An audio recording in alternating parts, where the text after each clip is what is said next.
PSC ചോദിക്കാൻ സാധ്യതയുള്ള ചില ചോദ്യങ്ങളും ഉത്തരങ്ങളുമാണ് ഇവിടെ നമ്മൾ നോക്കുന്നത്.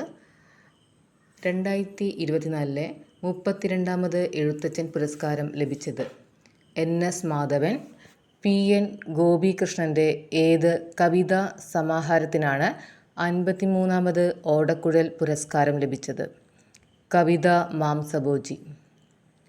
18ാമത് പ്രവാസി ഭാരതീയ കൺവെൻഷൻ നടന്നത് 2025 എവിടെയാണ്?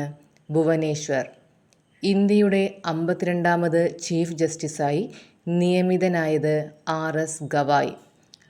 വേൾഡ് ഹാപ്പിനെസ് റിപ്പോർട്ട് പ്രകാരം 2025 ഇന്ത്യയുടെ സ്ഥാനം 126.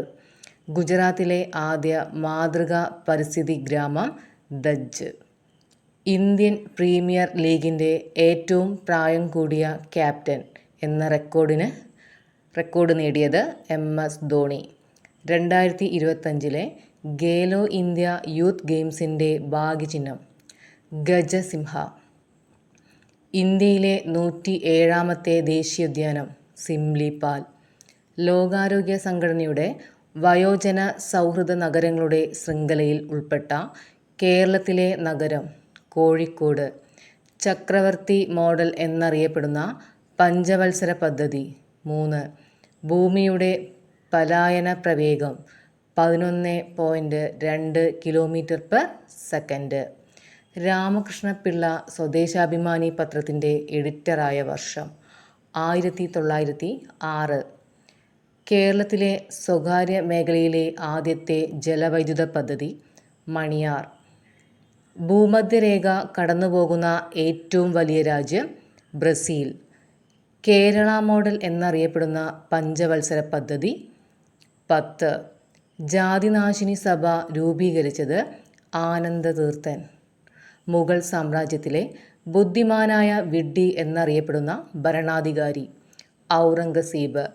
കേരളത്തിൽ നാവിക അക്കാദമി സ്ഥിതി ചെയ്യുന്നത് ഏഴിമല ഏത് ജില്ലയിലാണ്? കണ്ണൂർ. ഇന്ത്യയിലെ ആദ്യത്തെ ആണവ നിലയം സ്ഥിതി ചെയ്യുന്ന സംസ്ഥാനം മഹാരാഷ്ട്ര. ദക്ഷിണ വ്യോമ കമാൻഡിൻ്റെ ആസ്ഥാനം തിരുവനന്തപുരം.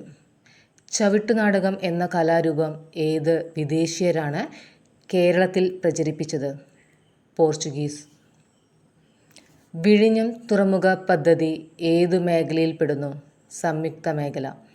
നേതാജി സുഭാഷ് ചന്ദ്രബോസ് അന്താരാഷ്ട്ര വിമാനത്താവളം സ്ഥിതി ചെയ്യുന്നത് എവിടെ? കൊൽക്കത്ത. കേരളത്തിലെ ആദ്യ വനിതാ ഗവർണർ ജ്യോതി വെങ്കിടാചലം. അപ്പോൾ നമ്മളിന്ന് ഏകദേശം 25ഓളം ക്വസ്റ്റ്യൻസാണ് ഇന്ന് നമ്മളിവിടെ ഡിസ്കസ് ചെയ്തത്.